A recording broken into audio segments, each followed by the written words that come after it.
En esta ocasión está con nosotros el doctor José Antonio del Busto, historiador de reconocido prestigio y larga docencia y obra considerable, ha publicado más de 40 libros.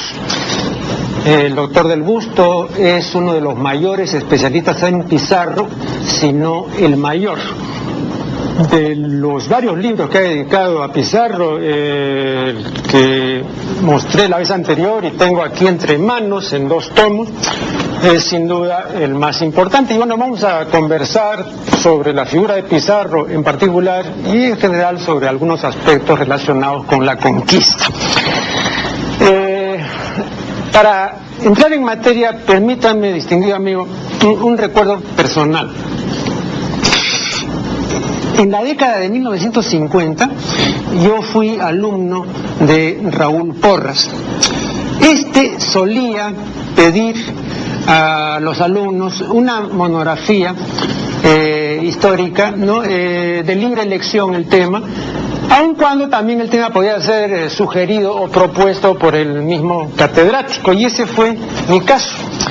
Entonces me dijo, vea, le recomiendo que se ocupe de los castigos que imponían los incas. Ese es un tema poco conocido y es un tema interesante. Háganlo. Muy bien, entonces consulté pues algunos textos de historia y algunos cronistas, allegué datos e informaciones y compuse pues una monografía pues que no tenía más mérito que ese, ¿no? El de ser una obra de recolección informativa. 2 o 3 meses después hablé con Porras y le dije que qué le había parecido pues el trabajo, ¿no? Bueno, tuve que ponerlo por supuesto en auto pues porque el doctor no recordaba pues a causa de múltiples ocupaciones. Entonces le dije, doctor, ese trabajo, recuerda usted que me sugirió el tema sobre los castigos de los incas. Ah, sí, claro, sí, lo he leído, sí, está bien. Por supuesto no lo había leído, ¿no? Pero me lo dijo por salir del paso. Y luego agregó una cosa que sí se me quedó grabada, porque Porras usó una palabra que yo a los 18 años de mi edad no conocía. Dijo, ahora sabrá usted que los incas no solo eran crueles, sino crudelísimos. Entonces yo jamás había escuchado pues el adjetivo superlativo crudelísimo, ¿no?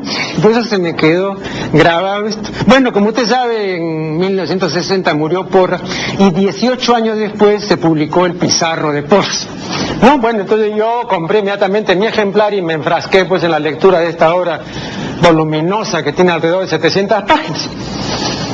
Y cuando llego pues apenas a la página 20, ¿no? Veo lo siguiente, ¿no? Que le confieso no dejó de sorprenderme. Dice Porras textualmente, si la alevosía existió por ambos lados, la crueldad que tanto se recrimina a Pizarro fue muy inferior a la que con él pensaban usar sus enemigos. Y luego Porras brevemente en esa página desarrolla un tema que me era familiar, justamente el de los castigos incaicos, ¿no?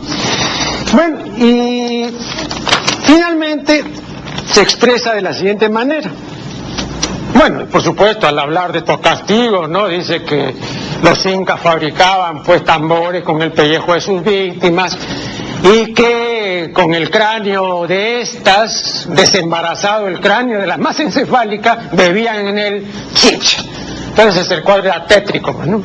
Bueno, entonces dice Porras textualmente, ahí tenemos en bosquejo la sentencia que Atahualpa hubiera dictado, primer subjuntivo, contra Pizarro en el caso de que éste hubiera caído prisionero, segundo subjuntivo, o si la reacción que el Inca esperaba de sus generales se hubiera producido, tercer subjuntivo. La cabeza de Pizarro le hubiera servido, cuarto subjuntivo, y el pellejo de tambor, no le hubiera servido de vaso y el pellejo de tambor. Bueno, frente a ella, a esta presunta o supuesta sentencia de Atahualpa, dice Porras, hay que convenir que la sentencia expedida por Pizarro, ya fuese la de la hoguera o la de garrote, resultaba blanda y moderada. Bueno, le confieso, no bien leí esto, no díjeme para mis adentros que el doctor Porras había incurrido en un error, ¿no? Porque no se puede comparar una cosa hecha con una cosa que se pensaba hacer y no se hizo. O sea, no se puede comparar pues un factum con un proyectum, ¿no? Esto me parece que es inadmisible porque no es metodológicamente correcto y tampoco es lógicamente aceptable, ¿no? Bien, pero él lo ponía así. Y al cabo ahora de tantos años, uno puede hallar razones o sin razones para esta actitud del historiador, ¿no? Uno puede decir, bueno, estaban en juego el pizarrismo de Porras, el hispanismo, el estado mismo en que se hallaba la historiografía nacional hace 50 o 60 años, en fin, pues tantas cosas, el mismo carácter controversial y muy opinable del tema, ¿no? Entonces todo esto pues podía provocar o facilitar que se dieran como se dieron juicios de este jaez, ¿no? Ahora bien, vea, yo creía tal vez ingenuamente que todo esto había sido superado, que las aguas se habían aquietado, ¿no? Pero leyendo el Pizarro de José Antonio del Busto, compruebo por ciertas aclaraciones y advertencias que usted hace que las aguas no se han aquietado. Y voy a ejemplificar lo que estoy manifestando. Dice usted, por ejemplo, en la página 18, historiar a Francisco Pizarro no es hacer su apología, es estudiarlo científicamente y escribir su biografía empleando el sentido común y la apreciación serena. En la página 19 dice usted, destacar pues la figura de Pizarro no es servilismo, masoquismo ni falta de dignidad, sino hacer memoria de un hombre muy singular cuyos hechos perduran hasta hoy en el Perú. Y en la página 21 dice, tratamos de evitar el apasionamiento, la fantasía, la ligereza y la confusión sin perder de vista el pensamiento de los hombres en el siglo XVI. Sin esta última premisa nuestro trabajo sería ajeno a la realidad quinientista. Bien, si Pizarro en particular y la conquista en general, ¿no? Hubiesen dejado de ser temas que mueven y remueven, entonces debo manifestarle pues que todo esto que usted dice estaría de más, ¿no? Sin embargo, parece que el asunto sigue siendo un asunto movido y que por lo tanto estas advertencias y estas declaraciones de José Antonio del Busto no están de más, ¿no? ¿Cuáles son sus comentarios al respecto? Bueno, empezando por lo de Porras, que es una figura que admiro porque es una figura especializada en la conquista del Perú y en la figura de Pizarro. Yo tomo a Porras en lo que como historiador trabaja, pero no en una historia que no existe como la que pudo ser y no fue. Entonces, por ese lado, lo que pueda haber pensado Porras, con todo respeto, es un pensamiento particular, personal, pero que yo no lo puedo hacer mío. En lo que sigue, yo sé que el personaje que he tomado, que no es mi héroe, porque yo lo considero para bien o para mal, sé que ha hecho mucho bien y que ha hecho mucho mal, y según como se le tome, siempre seguirá siendo un hombre, es un personaje crucial en la historia del Perú. Porque un poco la historia del Perú, más que por la importancia del personaje, por la importancia de lo que hizo, se divide en antes y después de Pizarro. Entonces es el personaje bisagra, es la época de la conquista, del gran choque cultural de la cultura occidental con la cultura andina, que es el fruto de ambas, es la cultura peruana nuestra. Entonces eso es lo que a mí me interesó. Hay susceptibilidades, sí, a lo largo de todo el territorio, unos en pro, uno en contra de Pizarro, otros en contra de Pizarro, pero yo esto lo considero una cosa pasajera, que el tiempo va a curar, como ha curado pues a los descendientes de los chimús y de los mochicas, la presencia del Inca Tupac Yupanqui que les arrasó Chan Chan. Hoy día pues en el departamento de La Libertad no hay nadie que piense contra el Cusco, ni que opine contra el Cusco. Con el tiempo pasará lo mismo con Francisco Pizarro aquí, y se tratará de Pizarro en el Perú Como se trata de Guillermo el Conquistador en Inglaterra, de Rurik en Rusia, de Julio César en Francia o de Omar en Egipto. Entonces no hay problema, el problema ha sido superado porque hace ya tantos siglos que pasó, aquí solamente hace 400 años. Y como todavía no nos terminamos de acomodar, y digo no nos terminamos de acomodar porque el Perú y México no se han terminado de acomodar, están, como digo yo, allí viendo salir la estrella matutina, pero todavía no han visto salir al sol. El sol va a salir, lo vamos a ver, pero es que la sacudida ha sido muy fuerte porque aquí había una gran cultura aborigen y allá hubo otra gran cultura aborigen, y llegando otra gran cultura como es la cultura occidental, el choque no solamente fue inevitable sino a punto de ser cataclísmico. No llegó a tanto puesto que tiene fruto, pero sacudió, y de eso nos reponemos. Pero el hecho de las precauciones que usted toma y el hecho de adelantarse a posibles juicios adversos respecto a una acusación, por ejemplo, que por supuesto usted la tendría pues por despropositada, ¿no? De admiración desmedida o de servilismo con respecto a España, etcétera. Yo digo, ese juicio sereno y esa objetividad que usted mismo dice, ¿no? que lo han secundado en el tratamiento de esta figura, harían necesario, ¿no? Advertir a la gente que usted no es necesariamente alguien que está a favor ni en contra, sino que hace la historia pues de una manera imparcial, ¿no? Que le voy a decir una cosa que es muy curiosa. Yo hago historia hace 50 años. Yo trabajo a Pizarro hace 40 años. Y a lo largo de todo este tiempo yo he visto lo uno y lo otro. Entonces resulta que para los hispanistas yo soy indigenista, y para los indigenistas yo soy hispanista, y lo que yo quiero ser es peruanista, estar al centro, no cómodamente instalado, sino equilibradamente ubicado, para poder recibir de los dos lados lo bueno y rechazar de los dos lados lo malo. Eso es lo que yo llamo la corriente peruanista, y entender así el Perú me parece que es un entendimiento de cierto equilibrio que pretendo seguir haciéndolo porque estoy muy satisfecho, ¿no? Ahora le contaré de paso lo siguiente. Vea, la lectura de su Pizarro ha sido una lectura que ha obrado en mí eficazmente, ¿no? Afinando, por ejemplo, mi juicio crítico, ¿no? Y ocasionalmente indignándome. Ahora, esto es bueno, porque no me ha dejado indiferente. Y yo digo, seguramente estuvieron en juego dos factores. Uno, formal, de carácter secundario, que es la manera propia con que el historiador expone los hechos. O sea, está bien dicho eso que me ha movido. Y otra, el personaje, que no me es indiferente, ¿no? Ahora esto la verto al margen de banderías o de sectarismo, de todo, ¿no? En otro caso, de los personajes esos pertenecientes a otras lecturas que usted ha mencionado, yo podría leer sin moverme. O sea, no tienen esta repercusión que un personaje como Pizarro sí tiene, a pesar de los siglos transcurridos, ¿no? Es que Pizarro es polémico. Pizarro no es una figura químicamente pura, que usted pueda decir fue un muy buen hombre, tampoco puede decir fue un muy mal hombre.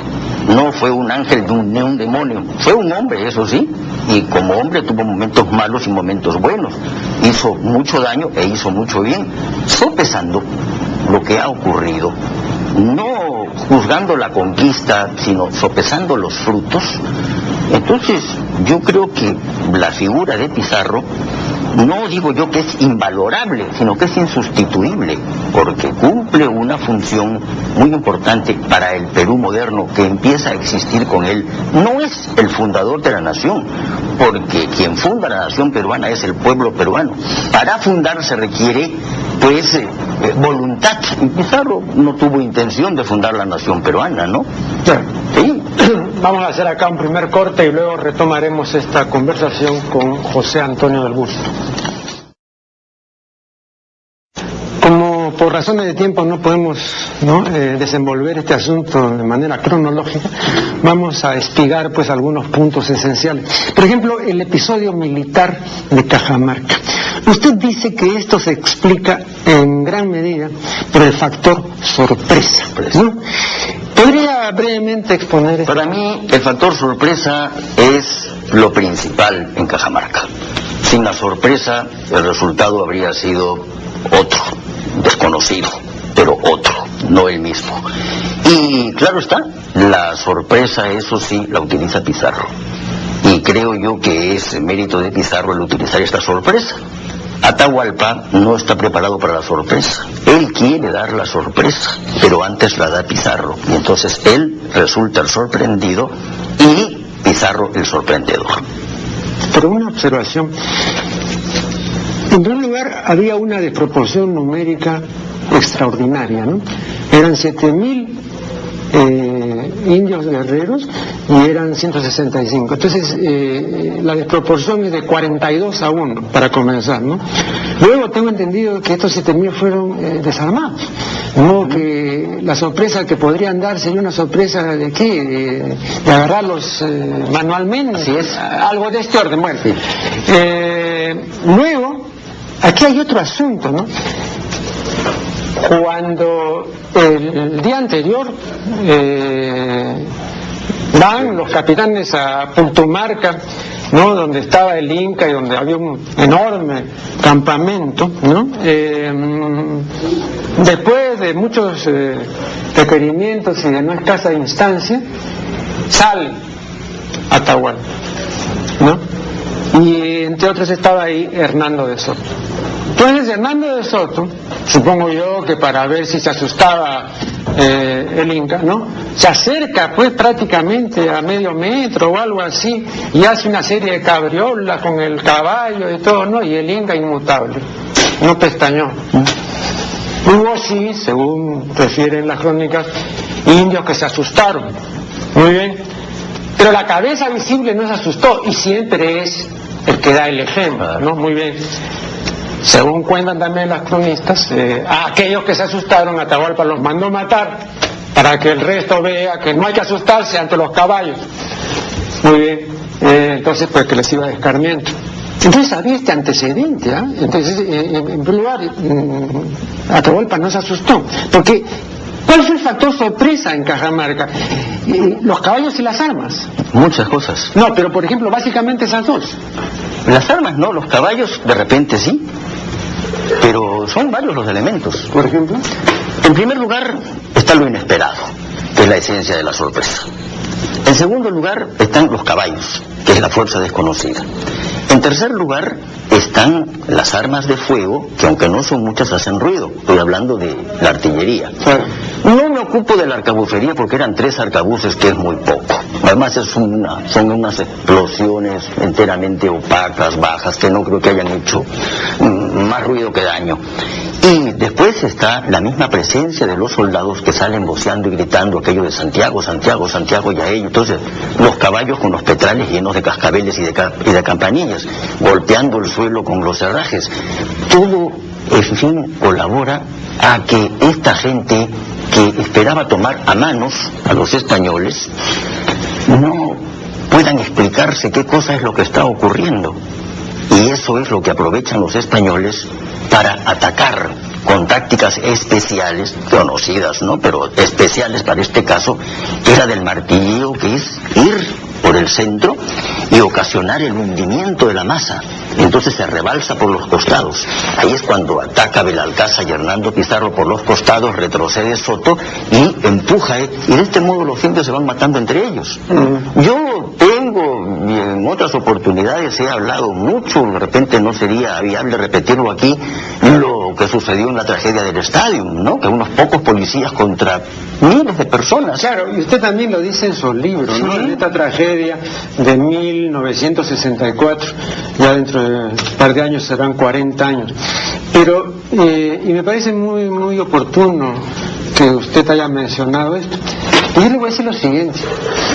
Vea, yo tengo una lectura del episodio militar de Cajamarca que se conexiona con lo que, vamos a ponernos así a la manera de Porras, pudo haber pasado en el Estadio Nacional. Usted, por ejemplo, no se podría imaginar esa tragedia si en lugar de la gente común y corriente que había en ese momento en las graderías del estadio, hubiese habido gente seleccionada de las Fuerzas Armadas y de las Fuerzas Policiales, comandos de élite, gente profesional. No hubiera habido ni un muerto. ¿Por qué? Porque era gente preparada. Bien, esto mismo yo lo pongo en el otro caso. Si estos 7.000 o los 30.000 que según parece había en el campamento del Inca hubiesen sido guerreros profesionales preparados, entonces yo no veo por qué ante 165 no iba a haber ese pánico y iba a haber ese aplastamiento y en fin todo lo que hubo, y luego 3 o 4.000 muertos, ¿no? Y eso solamente es porque esa gente, primero, no era gente preparada. Segundo, se asustó, cosa que revelaba, para usted, tengo entendido que es aficionado a la fiesta brava y es aficionado a la gallística. En la fiesta brava y en la gallística se habla de casta, ¿no? De valentía, pundonor y todo. Vea, cuando hay casta y valentía y pundonor, que vengan 165 y que hagan un destrozo de ese orden. Creo que muy poco hicieron los españoles, en realidad el destrozo lo hicieron los otros, ¿no? Pero usted no cree que también la impreparación, no solamente porque se asustaron, porque ya incluso el hecho de asustarse ya está revelando una falta de profesionalidad, es decir, ya hay una falta de interés ahí, ¿no? Porque claro, en alguien que realmente no sabe nada de nada, entonces pues un pequeño ruido desconocido pues lo va a poner de vuelta y media, ¿no? Bueno, en primer lugar, yo creo mucho en el temor a lo desconocido, porque es más grande que el temor a lo conocido. Y lo conocido se puede tornar desconocido cuando es inesperado, y se acrecienta, se multiplica, y eso en proporción geométrica, que fue lo que ocurrió. Mire, si usted me pone a los demás casta y a los hombres de armas más preparados, sentados o puestos en la cantidad que quiera en la plaza de Cajamarca, y vienen los marcianos, probablemente ocurra exactamente lo mismo con los cuerpos de élite de cualquier nación, Y en tercer lugar, quisiera yo decirle a usted que esto es algo muy lógico lo que sucedió, porque es, insisto, esto también lo he dicho otras veces, es como uno puede vencer el miedo, es el miedo vencible, pero hay un miedo que no se puede vencer, ese es el miedo invencible. Es como si en este momento entrara por esta puerta un león inesperadamente y salimos corriendo los dos, porque aquí no hay un valiente que le meta un puñete en el hocico al león porque lleva las de perder. Así que entonces entendemos que lo más cuerdo y lo más sensato no es hacer desaparecer lo que nos causa el miedo, sino desaparecer nosotros, que somos los que nos ha causado el miedo. Eso es lo que pasó en Cajamarca. Yo me lo explico, para mí Cajamarca era un enigma, porque ¿cómo es posible? La misma pregunta que ha planteado usted en una forma tan precisa, ¿no? Me lo pregunté durante años, hasta que en el estadio obtuve la solución.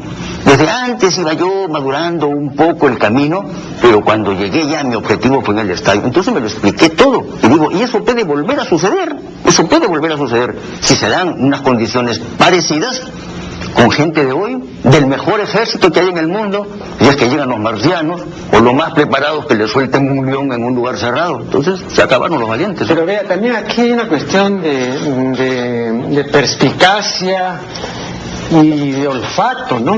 Porque ahí están los testimonios, usted los reproduce convenientemente.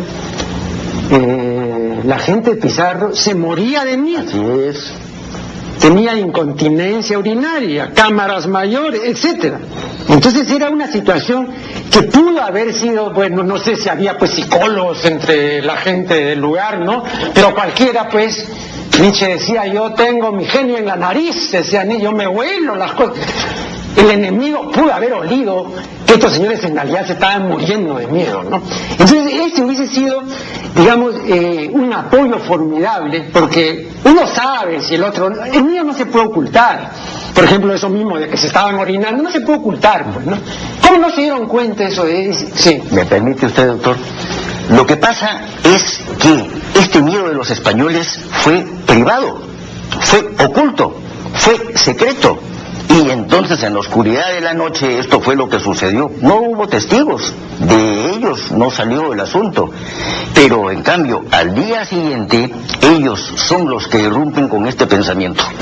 que es, en el fondo es la guerra, ¿no? Matarte o matarme has. Si yo no te mato, tú me matas, yo te mato. Esta es la conclusión. Y desesperadamente, con un miedo vencible, salen los españoles a jugarse el todo por el todo. Y esa noche se dan los bravucones, y se dan los cobardes, y se dan los prudentes, y se da todo, porque es toda una gama humana, pues, la que hay allí, ¿no?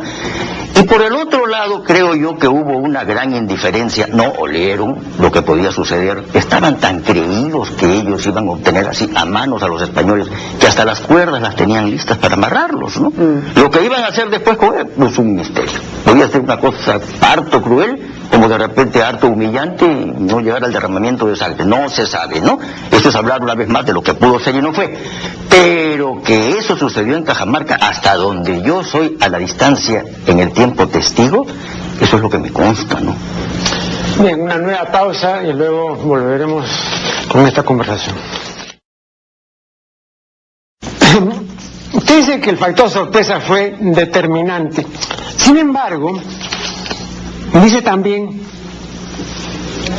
jugando con dos conceptos interesantes, aunque yo no sé hasta qué punto aplicables en este caso, pero bueno, usted los tiene por aplicables, ¿no? Guerra mágica y guerra mística, ¿no? Entonces, mientras que el abanderado o el jefe militar o el Inca esté, entonces tiene curso la guerra mágica, ¿no? Si no está, se acabó, ¿no? Bueno, pero todavía pasó un buen tiempo, por lo menos media hora, hasta que prendieran al Inca. Entonces, el abanderado, el jefe estaba ahí todavía. Entonces, ¿por qué iban a perder? Y el asunto, la estampida vino después de Santiago, muy rápido. ¿Cómo se explica? Yo diría lo siguiente. El orden de los acontecimientos es así. Primero cae preso el Inca, y después, o al mismo tiempo, está ocurriendo lo otro.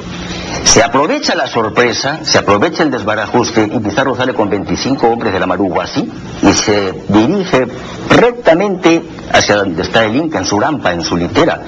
Lo toma preso y los caballos acuden, prueba de ello que un caballo incluso pone las patas delanteras en la litera, y ahí es que toman al Inca. Y tomado el Inca, se acaba todo. Como en el cerco de Lima, muerto Tito Yupanqui, se acaba todo. Y en otra, mira la guerra mágica, la que decía, si está tu jefe al frente, la ganas. Si no lo está, mira, la perdiste por más que hagas. Esto en México y en el Perú, en la batalla de Otumba y en Cajamarca. En Otumba es mucho más notorio que en Cajamarca. Bueno, perdón, pero ¿cómo se compagina eso con el factor sorpresa? Porque, vea usted, si no hubieran prendido al Inca, entonces, de todas maneras, la sorpresa se hubiera producido. Yo lo interpreto así. La sorpresa facilitó la captura del Inca. La captura del Inca coronó el éxito de la sorpresa. Todo es uno. Por ejemplo, cuando usted describe la captura, ¿no? Y uno ve a los que llevaban la litera, ¿no? Y uno se dejaban herir, les quitaban los brazos, ¿no? Los mataban y todo, y los reemplazaban otros y todo. No atinaban a nada. O sea, esa gente no era gente preparada para nada. No, yo no lo interpreto así, al contrario. Pero dígame, usted dice, ¿qué tal el escepticismo? ¿Qué tal, perdón, estoicismo? Estoicismo, sí. Dice. Sí, ¿pero qué? ¿Dejarse matar así de una manera burda? No, porque no atinaban a nada. En la mentalidad andina al servicio del Inca, esto era así. No hacerlo así, no solamente era un delito, sino además un sacrilegio. Entonces, por ambas cosas, la pena de muerte era algo a lo que estaban acostumbrados estos indios lucanas, o rucanas como se llamaban, que la única misión de su vida era esa, y esa la tenían que cumplir, y la cumplieron, ¿no? Y a mí me parece que esa parte es admirable. El estoicismo, no encuentro un estoicismo mayor en la historia. Su misión era no defenderse, no defender al Inca, simplemente portarlo y transportarlo. Y lo que se sabe sobre la forma de llevar la rampa, verdaderamente pues eran unos maestros haciéndolo, ¿no? Ahora parece, según lo que refiere usted y refieren los cronistas, que una de las cosas que perdió o que facilitó la captura de Atahualpa fue el hecho de llevar este pelo largo, sí, ¿no? Porque lo jalaron del pelo y lo tumbaron, así ¿no? es. Sí. Lo que ocurrió fue lo siguiente: todos los incas tenían el pelo muy corto y erizado, Entonces los incas se cortaban el cabello con pedernal, ¿no? A partir de determinada ceremonia del Ruto Chico, y eso con el yauto, la mascapaicha, las prendas, en realidad no era una cosa. Lo que llamaba la atención en la cara de los incas eran las orejeras, las orejas grandes, pero todo lo demás era, si se quiere, normal. Ahora se le tributaba el saludo de Capa Capo Inca, gran señor perfecto, y Atahualpa, cuando era príncipe, ni siquiera príncipe heredero en la guerra de los Pastos, las órdenes del ejército de Huayna Cápac, entonces perdió una oreja. Entonces ya no era el Capa Capo Inca, el señor perfecto que quería ser, y tenía que ocultarse esa oreja perdida, quebrada, dice la crónica, con la cabellera larga. Y ahí es donde saltan entre Alonso de Mesa y Miguel Estete y lo aferran de la cabellera y se lo traen abajo. El único inca que tenía el cabello largo. El único, no ha habido otro. Ahora parece que en ningún momento, y eso sí, también ahí está, por ejemplo, es otra cosa, ¿no? En ningún momento se descompuso, en ningún momento, ¿no? Y eso, o sea, seguía dando el ejemplo, ¿no? Claro, yo me enteré. Una educación imperial. Sí, imperial, ¿no? Entonces también es lamentable ver que su gente se estaba muriendo de miedo cuando el señor estaba en lo más... No, también hay una incorrespondencia, ¿no cree usted? Él había mal acostumbrado a la gente, dentro de lo que eran las buenas costumbres del Tahuantinsuyo, a no mandarlas directamente, sino a través de capataces. Y los españoles matan primero a los capataces y entonces se corta la comunicación. Haga lo que haga, los lucanas no lo interpretan, porque son los capataces los que lo tienen que mandar a ellos. Entonces está el inca aislado y los lucanas también, por eso es que no se mueven.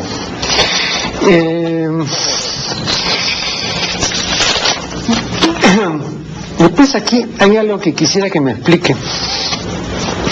Es un comportamiento de Hernando de Soto en Pultumarca, ¿no? Apremiando la salida de Atahualpa porque no quería salir, ¿no?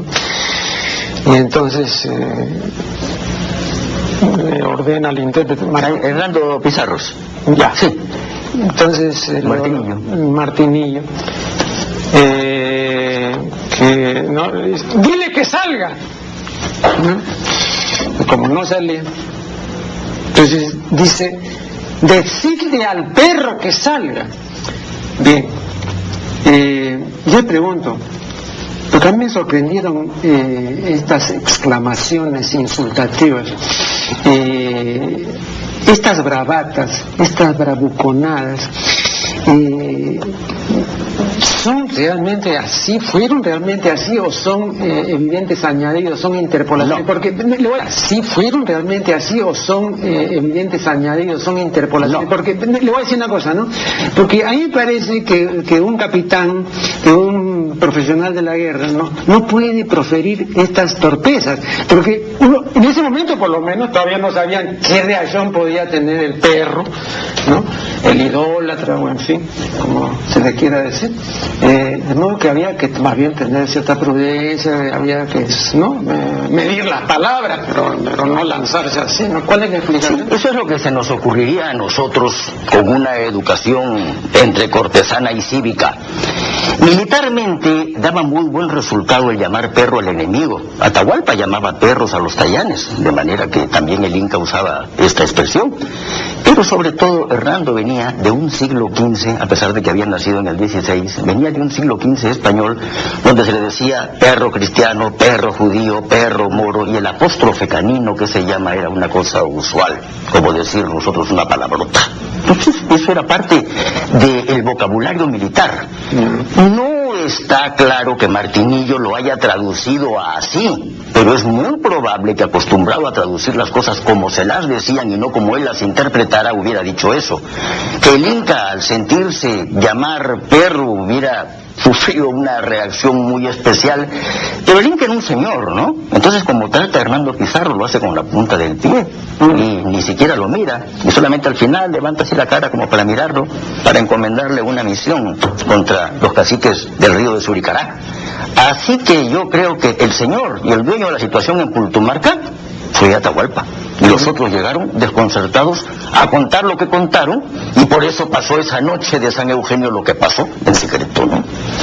Ahora, cuando Pizarro mandaba estas embajadas, me decía que viniese porque lo estaba esperando, que lo iba a recibir como amigo y como hermano. Por supuesto no fue así, pero en el otro bando se podría decir lo mismo, lo que usted manifestó hace unos minutos. Tampoco pensaba ir en esa calidad a Atahualpa, a la Plaza Mayor de Cajamarca, ¿no? Entonces, ¿usted cree que Atahualpa en algún momento creyó que iba a ser recibido como amigo y todo? ¿O como hermano? No, yo lo que piense Atahualpa no lo conozco. Pero lo más o menos... Lo que pensaba Pizarro, casi puedo decir que sí lo conozco. Yo creo que Pizarro lo iba a recibir como un hermano y después lo iba a tratar como un hermanastro. ¿Me explico? Entonces al principio lo iba a recibir con todos los honores del caso y después le iba a decir, bueno, esto se acabó, ahora eres prisionero y afuera están todos y tú eres el rehén. Eso es lo que quiso hacer Pizarro, pero eso no fue lo que sucedió. Entonces yo creo que lo quiso tratar y recibir como hermano, pero después tratar como cautivo, como prisionero de guerra, como rehén, como lo trató, ¿no? Esa es mi respuesta frente a esta pregunta, ¿no? Vamos a hacer un nuevo corte y luego continuaremos dialogando con José Antonio del Busto. Quiero formularle una pregunta que cada vez que se toca el tema de Pizarro es inevitable. La pregunta es la siguiente: haber sometido a juicio sumario a Atahualpa, haberlo condenado a muerte y haberlo ejecutado, ¿usted cree que fue un acierto o un error de Pizarro? Mire, Pizarro, puede sonar raro lo que voy a decir, Pizarro no lo hizo, porque Pizarro no quería matar a Atahualpa, no le convenía, era un mal negocio para él. Él ganaba teniendo al Inca prisionero y vivo, y él perdía teniendo al Inca convertido en cadáver. ¿Qué fue lo que pasó? No fue algo que quiso él hacer, todavía más se dice, y hay crónicas que lo testimonian, que Pizarro hasta lloró cuando tuvo que firmar, porque él no quería él hacer, no era por sus buenos sentimientos, porque era un hombre muy endurecido en la guerra, era un soldado, no le podemos pedir pues un sentimiento, era emotivo por otras cosas que le conozco, era emotivo, lloraba con facilidad, no fue la única vez que lloró, pero sí es cierto que entonces se lloraba mucho entre los hombres de España. Hernán Cortés tenía un llanto famoso en un ahuehuete allá en Popotla, ¿no? Y era gente que estaba acostumbrado pues al mundo de las lloronas, de las plañideras, y eso es de influencia árabe, influencia semita. No, perdón, pero yo tengo un trabajo donde también me ocupo del llanto y demuestro que antes en general se lloraba más, ¿no? Sí, se lloraba más. En Inglaterra, por ejemplo, se lloraba también mucho, ¿no? Entonces quizá también son variaciones culturales, ¿no? Así como antes se besaba más, ¿no? Cuando uno iba, por ejemplo, y eso lo cuenta Erasmo, ¿no? A una casa había que besar a los dueños de casa, a los familiares, a los sirvientes y a los gatos si lo sabían. Era un besuqueo general, ¿no? De modo que tal vez con el llanto ocurría. Entre los españoles más bien el besuqueo no hizo fortuna. Sí. Pero el llanto sí, el llanto. Y lo que menos le llama la atención a los españoles es el llanto de los indios, porque lo consideran natural, ¿no? En las exequias reales y cosas por el estilo, pero ¿no? Por ahí también Atahualpa creo que también lloró, ¿no?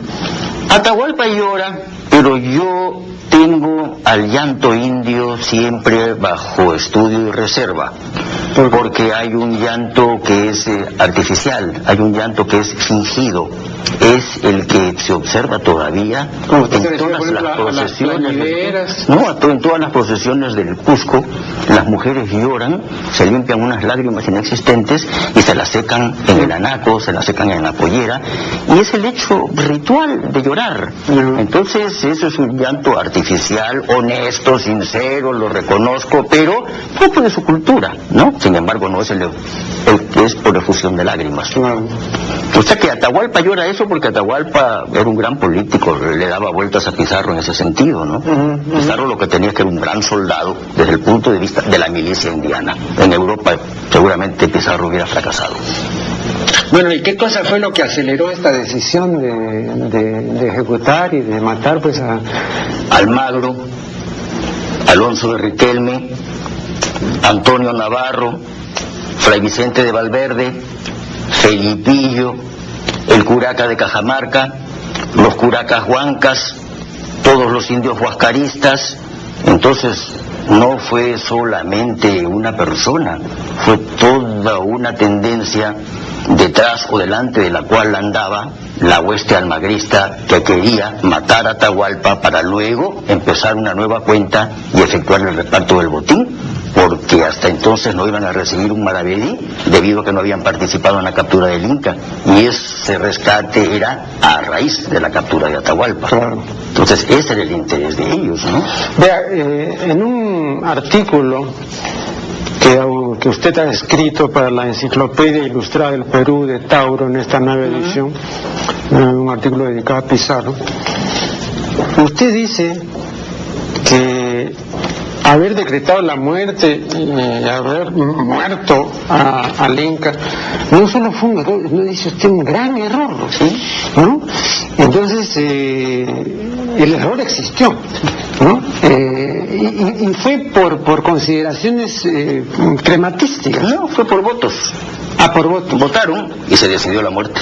Entonces Pizarro tuvo que afirmar, aunque no sabía afirmar, hizo sus rúbricas, y el secretario, en este caso ya Pedro Sancho, puso el nombre de Francisco Pizarro. Esto es una elucubración mía, una especulación, porque yo no he visto esa firma, yo no he visto ese juicio sumario. Ese juicio sumario hoy por hoy no existe, ha desaparecido. ¿Por qué cree usted que desapareció tan rápido? Hay intereses, ¿no? Sí. Muchos intereses para después no acusarse, hacer desaparecer eso como después desaparecen los libros de cabildo de los españoles en la guerra civil. Bueno, vea, aunque usted con toda razón puede decirme que hay que tener en esto una mentalidad quinientista, yo no puedo dejar de fastidiarme realmente cuando veo los cargos que le hicieron a Atahualpa, ¿no? Entonces era regicida, filicida, homicida, incestuoso, polígamo, idólatra. Bueno, eso fue... Todo eso estaba penado con la hoguera en España, o la decapitación, con la hoguera en España, o la decapitación, o la horca si eran villanos, absolutamente todo. Entonces, en ese momento, con esa mentalidad, según las leyes de Castilla, se merecía la muerte. O sea que ellos creyeron o quisieron hacer creer de que el juicio sumario era justísimo. No fue, por cierto, porque hubo intereses para llevar a cabo esto. Con la misma fuerza lo han podido salvar, han podido deportar a Atahualpa, mandarlo a España y bueno, que allá vea el rey qué hace con el problema. Y aquí, en vez de utilizar a Atahualpa, lo mataron. Y eso es. Yo ni lo critico ni lo aplaudo, yo simplemente digo lo que sucedió. Y con cierta licencia que antes criticaba, digo también lo que de repente pudo haber sucedido, tomándome esa libertad, pero sin opinar abiertamente sobre ella, simplemente fallando y diciendo, ¿no? Creo que fue un error matar a Atahualpa, porque desde el punto de vista español, más hubieran ganado los españoles conservándolo vivo. Claro.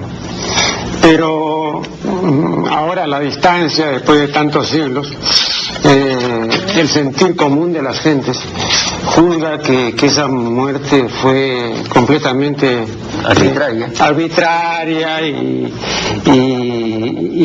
es eso lo que hace que no haya restañado la herida ni tampoco haya cicatrizado, ¿no? Entonces se sigue hablando del trauma de la conquista y que todavía no nos recuperamos, etcétera. El hecho mismo de haber yo sido movido por un libro, Ribagüero diría, un libro revolvedor, decía, para usar el término de Ribagüero. Palabra del siglo XVI. Sí, pues, está indicando eso, ¿no? O sea, esto todavía es algo muy... Sí, yo lo sé, sí. Pero esto va a pasar, esto no se va a quedar así toda la vida, sino que esto, no pido yo que las heridas se restañen o que cicatricen y cierren, no, sino que quiera o no quiera, eso va a suceder, porque no podemos perder el tiempo tanto, pero así fuera necesario perderlo, no se va a perder, porque esto es algo que pasa. Usted compare el pensamiento de nuestros abuelos y compáralo usted con el pensamiento nuestro. O sea, hay una distancia abismal. Pero vea, hay ciertas cosas que no pasan.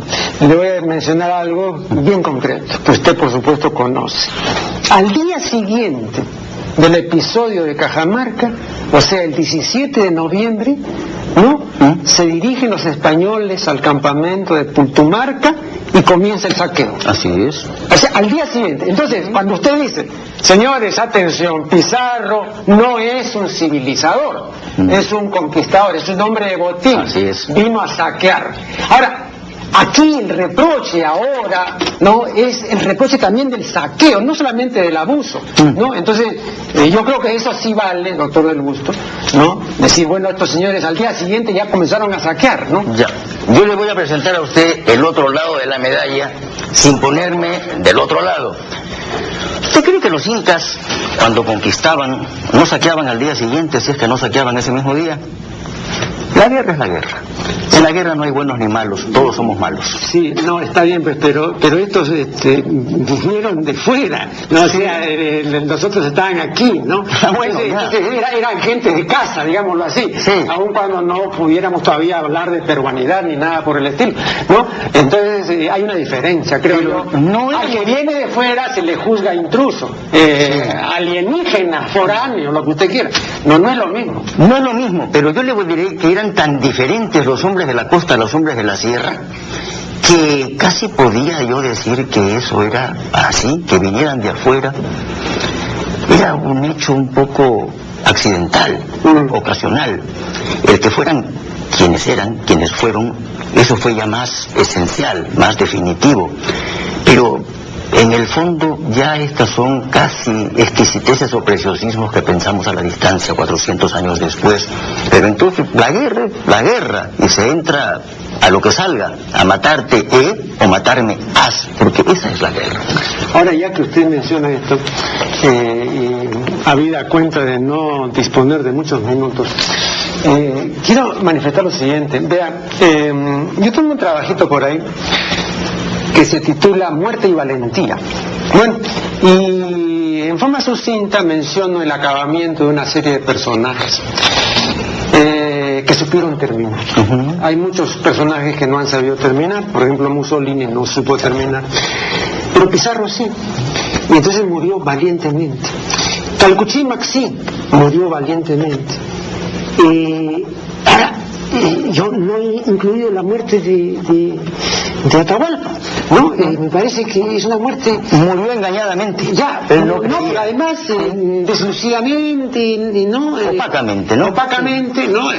No he incluido. Pero cuando menciono el caso de Pizarro, digo, la mejor descripción que conozco es la recreación muy bien hecha, ¿no?, de José Antonio el Busto, que es la siguiente que figura en su obra Pizarro, y transcribo los pasajes principales de esta recreación. Bien, entonces es una muerte con grandeza, con dignidad y todo. Pero usted se identifica con el personaje, ¿no? Se identifica. Usted, por ejemplo, cuando muere Calcuchímac, aparte de decir que, bueno, lo quemaron en Jaquicahuana, y que la gente se alegró porque este era un tipo muy cruel, etcétera, ¿no? Los quechuas, ¿no? Sí, pero no dice más, ¿no? Bien, pero en el caso de Pizarro sí hay momentos. Entusiasmo. Hay momentos donde dice, no, el águila contra los cuervos.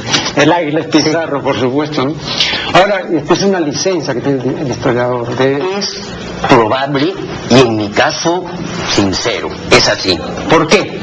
Porque entre todos los conquistadores de América, que me los conozco, a unos de cerca, a otros de lejos, pero por mi oficio los conozco, esta es la muerte más gallarda, ¿no? No hay otra. Entonces, no me puedo poner yo del lado de Juan de Rada, porque es un lado un tanto hasta extranjerizante, si se quiere, por lo que representa, y es un lado que está, es una bandería que está, si se quiere, reñida con lo que Pizarro también representa, que quieran que no, Pizarro representa la peruanidad, porque yo sostengo que el Perú de hoy, territorialmente hablando, se debe a dos personajes, al Inca Tupac Yupanqui, y a Francisco Pizarro, que conservó lo que Tupac Yupanqui conquistó. Entonces, el mapa del Perú se debe a estos dos personajes. Pachacute, ¿no? No, Pachacute, que estaba un poco cómodamente instalado en el Cusco. Por ahí dice usted que fundaron estos dos analfabetos. El tiempo, eso fue la parte legislativa, la parte cultural. Pachacute fue un genio legislador, Tupac Yupanqui un genio conquistador y Huayna Cápac un genio consolidador. Pero Tupac Yupanqui lo tomo en este sentido de conquistador, que el territorio actual del Perú, hasta la selva, ahora yo estoy estudiando Tupac Yupanqui, ¿ya? Y hasta en la selva me encuentro la presencia de Tupac Yupanqui, ¿no? Remontando ríos, un mérito que no conocíamos, ¿sí? Pero me puedo entusiasmar con el final de Pizarro, porque indudablemente me puedo identificar más con Pizarro que con Juan de Rada. Claro, porque Juan de Rada representa lo que representa y entonces pues no siento que la misma admiración, eso sí es verdad. A pesar de todo, Pizarro nunca será mi ídolo, pero siempre será mi personaje. Bien, muchísimas gracias, doctor Del Busto, por su valiosa colaboración, y con ustedes será hasta el programa siguiente.